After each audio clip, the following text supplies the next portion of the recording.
नमस्ते दोस्तों।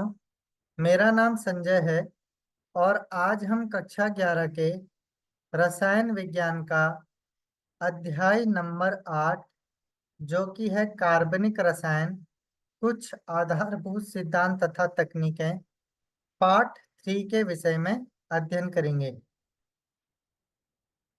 इस वीडियो में हम जो टॉपिक पढ़ने वाले हैं वो इस प्रकार हैं: कार्बनिक यौगिकों का त्रिविमीय सूत्र एवं कार्बनिक यौगिकों का वर्गीकरण। तो सबसे पहले हम समझ लेते हैं कार्बनिक यौगिकों का त्रिविमीय सूत्र। द्विविमीय संरचना को त्रिविमीय संरचना में देखने के लिए ठोस तथा डैश वैश सूत्र का उपयोग किया जाता है। इन सूत्रों में ठोस वैज उस आबंध को दर्शाता है जो कागज के तल से दर्शक की ओर प्रक्षेपी है, और डैश वैज विपरीत दिशा में अर्थात दर्शक के दूर जाने वाले आबंध को दर्शाता है। उदाहरण के तौर पर यहाँ पर CH4 को प्रदर्शित किया गया है, जिसमें से सीधी रेखा कागज के तल पर आबंध को प्रदर्शित करती है एवं टूटी हुई रेखा आबंध दर्शक से दूर जाने वाले बंध को प्रदर्शित करता है एवं ठोस रेखा आबंध दर्शक की ओर वाले बंध को प्रदर्शित करता है। तो इस प्रकार से हम त्रिविमीय में किसी कार्बनिक यौगिक को प्रदर्शित करते हैं।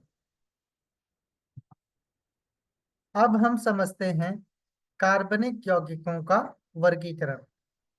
कार्बनिक यौगिकों को सामान्यतः दो भागों में वर्गीकृत किया जाता है, जिसमें से पहला है अचक्रीय अथवा विविध श्रृंखला यौगिक, जबकि दूसरा है चक्रीय अथवा बंद श्रृंखला अथवा वलीय यौगिक, जिसमें से चक्रीय या बंद श्रृंखला वाले वलीय यौगिक को हम पुनः दो भागों में वर्गीकृत करते हैं, जिसमें से पहला है एलिसाइक्लिक यौगिक जबकि दूसरा है एरोमेटिक यौगिक।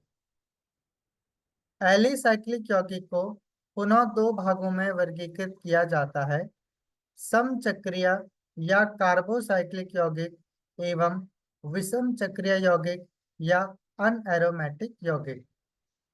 जबकि एरोमेटिक यौगिकों को तीन भागों में वर्गीकृत किया जाता है, जिसमें से पहला है बेंजीनॉइड यौगिक, दूसरा है अबेंजीनॉइड यौगिक, जबकि तीसरा है विषम चक्रीय एरोमेटिक यौगिक।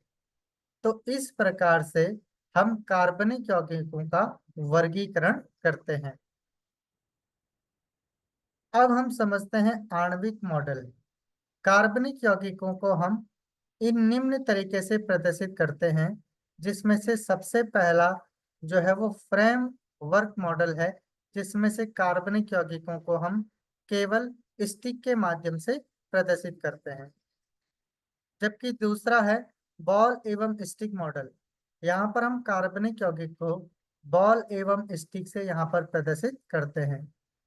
जबकि तीसरा है स्पेस फिलिंग मॉडल। तो यहाँ पर केवल बॉल के द्वारा ही हम कार्बनिक यौगिक को यहाँ पर प्रदर्शित करते हैं। तो कार्बनिक यौगिकों को इस प्रकार से प्रदर्शित किया जाता है। अब सबसे पहले है अचक्रीय अथवा विविध श्रृंखला यौगिक। इन यौगिकों को एलिफैटिक वसीय यौगिक भी कहा जाता है, जिनमें सीधा या शाखित श्रृंखला यौगिक होते हैं, जैसे एथेन। तो यह एक सीधी श्रृंखला है, इसलिए यह एक अचक्रीय अथवा विविध श्रृंखला यौगिक कहलाता है। ठीक इसी प्रकार आइसोब्यूटेन, एलिटैल्डिहाइड, एसिटैल्डिहाइड, एसिटिक अम्ल, तो ये सारे जो हैं ये अचक्रीय अथवा विविध श्रृंखला यौगिक के उदाहरण हैं। नेक्स्ट है चक्रीय या बंद श्रृंखला अथवा वलीय यौगिक, जिसमें से सबसे पहला है एलिसाइक्लिक यौगिक। एलिसाइक्लिक यानी एलिफैटिक चक्रीय यौगिकों में कार्बन परमाणु जोड़कर एक समचक्रीय वलय बनाते हैं। उदाहरण के लिए यहाँ पर जो है ये साइक्लोप्रोपेन है, यहाँ पर यह एक साइक्लोहेक्सेन की संरचना है, जबकि यहाँ पर द्विआपन होने के कारण ये साइक्लोहेक्सेन की संरचना है। अब क्योंकि ये तीनों एक वलय का निर्माण कर रहे हैं, इसलिए यह एलिसाइक्लिक यौगिक के उदाहरण हैं। कभी कभी वलय में कार्बन परमाणु के अलावा अन्य परमाणु जोड़कर विषम चक्रीय वलय बनाते हैं। टेट्राहाइड्रोफ्यूरॉन ने फ्यूरॉन इस प्रकार के यौगिक का एक उदाहरण है। तो यहाँ पर जो वलय है ये ऑक्सीजन के साथ जुड़कर एक विषम चक्रीय वलय का निर्माण कर रहा है। ये एलिफैटिक यौगिक के समान कुछ गुणधर्म प्रदर्शित करते हैं। नेक्स्ट है हमारे पास एरोमेटिक यौगिक। बेंजीन तथा अन्य संबंधित चक्रीय यौगिक सम्मिलित हैं। इसमें बेंजीन एवं अन्य चक्रीय यौगिक जिन्हें बेंजीनॉइड भी कहा जाता है वो यहाँ पर सम्मिलित हैं। एलिसाइक्लिक यौगिक के समान एरोमेटिक यौगिकों की वलय में विषम परमाणु हो सकते हैं। कुछ यौगिकों को विषम चक्रीय एरोमेटिक यौगिक कहा जाता है। इन यौगिकों के कुछ उदाहरण यहाँ पर है। तो बेंजीनाइट एरोमेटिक यौगिक जैसे बेंजीन हो गया, बेंजीन के ऊपर NH2 है तो इसे हम एनिलीन बोलते हैं। दो बेंजीन ग्रुप इस प्रकार से जुड़े हैं तो इसको हम नेप्थलीन बोलते हैं। तो ये सारे बेंजीनॉइड एरोमेटिक यौगिक के उदाहरण हैं। नेक्स्ट है अबेंजीनाइड यौगिक।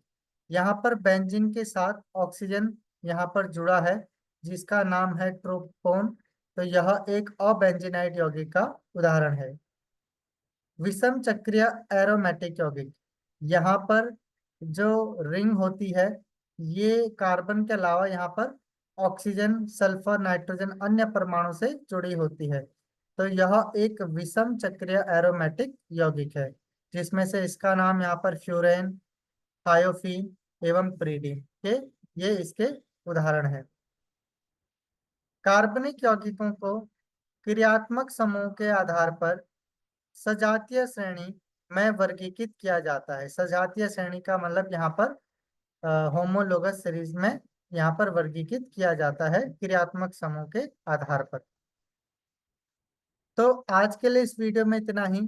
नेक्स्ट वीडियो में हम पढ़ने वाले हैं क्रियात्मक समूह या प्रक्रियात्मक समूह एवं सजातीय श्रेणियां और कार्बनिक यौगिकों की नाम पद्धति।